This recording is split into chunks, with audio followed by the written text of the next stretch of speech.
I still think about the wolf. It walked out of the tree line like it owned the place. Calm, slow. We're talking 3 times the size of any wolf I'd ever seen, built like something that shouldn't exist anymore. I grabbed my rifle, put 3 rounds into it at close range. I watched the bullets hit. I even watched chunks come off, but it didn't bleed. It didn't flinch. It just looked at me and then walked back into the trees. That was our 3rd day on the ranch. We'd moved to Utah that autumn, 1994. 512 acres in the Uinta Basin. Within the first week, the lights started. Blue orbs drifting across the fields at night. Not aircraft, not flashlights, not anything I could explain. They moved like they had somewhere to be, like they were looking for something. Then the cattle started dying, always the same. No blood, no tracks around the body, no predator sign of any kind. One cow had its ear removed, clean like a surgical instrument had done it.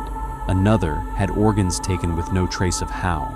Our vet couldn't explain it. The sheriff couldn't explain it. Nobody could explain it. We eventually stopped sleeping properly, and my wife stopped letting the kids go outside after dark.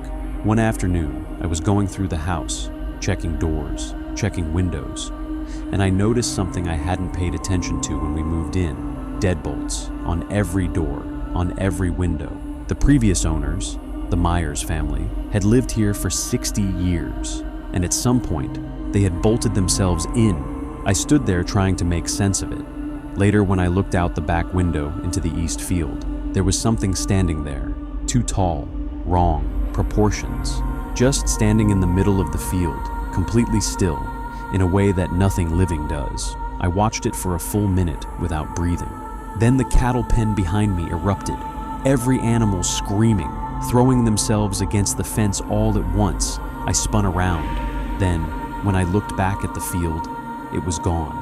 Not walking away, not in the tree line, just gone, like it had never been there.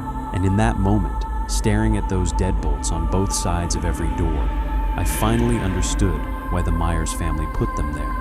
We sold the ranch 18 months after we bought it. We sold it for less than we paid. We just really needed to leave. A billionaire aerospace entrepreneur named Robert Bigelow bought it from us. He set up round-the-clock surveillance, cameras, sensors, a full scientific team on site 24 hours a day. He documented over 100 incidents in the years that followed. Then something bigger happened. The Pentagon got involved. In 2008, the Defense Intelligence Agency awarded a $22 million black budget contract to investigate what was happening on that land. FOIA documents released years later specifically named Skinwalker Ranch as a site producing anomalous events of interest, radiation spikes, equipment failure, cameras that malfunctioned at exactly the wrong moment, wires found ripped out on poles 30 feet in the air, too high for any predator, too deliberate for weather.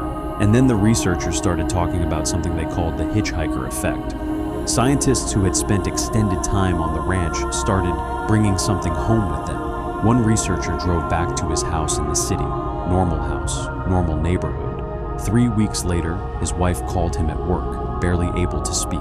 There was something standing in the hallway, glowing and not moving. Just watching her, he knew exactly what it was, because he'd seen it first on the ranch. Whatever lives on that land doesn't stay on the land. It follows people home, into their bedrooms, into their families.